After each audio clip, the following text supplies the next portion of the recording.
இந்திய மருத்துவ ஆராய்ச்சி இதழ் வெளியிட்டுள்ள சமீபத்திய ஆய்வின்படி 2030ஆம் ஆண்டுக்குள் இந்தியாவில் நுரையீரல் புற்றுநோயால் பாதிக்கப்படுபவர்களின் எண்ணிக்கை மிக கடுமையாக உயரும் என்று எச்சரிக்கப்பட்டுள்ளது. இது குறித்து ஒரு தொகுப்பை பாருங்கள்.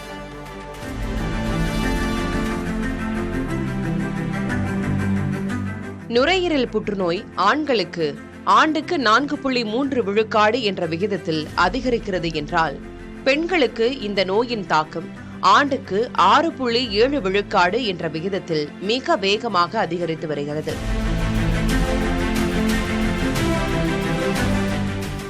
இந்தியாவிலேயே வடகிழக்கு மாநிலங்களில்தான் நுரையீரல் புற்றுநோயின் பாதிப்பு மிக அதிகம். குறிப்பாக மிசோரம் மாநிலத்தில் ஐசால் நகரம் இந்த நோயின் முதலிடத்தில் உள்ளது.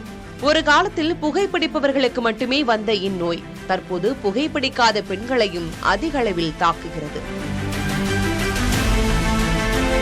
தற்போது அடெனோகார்சினோமா வகை புற்றுநோய் பரவலாக காணப்படுகிறது. இது புகைப்பிடிக்காதவர்களுக்கும் வரக்கூடியது.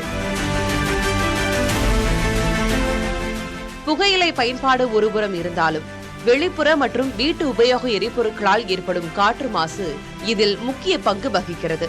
தொழில் சார்ந்த மாசும் முக்கிய பங்கு வகிக்கிறது. தாமதமான கண்டறிதல் இதில் பெரும் பிரச்சனையாக இருக்கிறது. சுமார் 50 விழுக்காடு நோயாளிகள் நோய் முற்றிய பிறகே மருத்துவமனைக்கு வருகின்றனர் என்பதால் நோயை குணப்படுத்துவதில் சிக்கல் ஏற்படுகிறது. 2030க்குள் கேரளம் போன்ற மாநிலங்களில் பெண்களுக்கான நுரையீரல் புற்றுநோய் பாதிப்பு பல மடங்கு அதிகரிக்க வாய்ப்புள்ளது.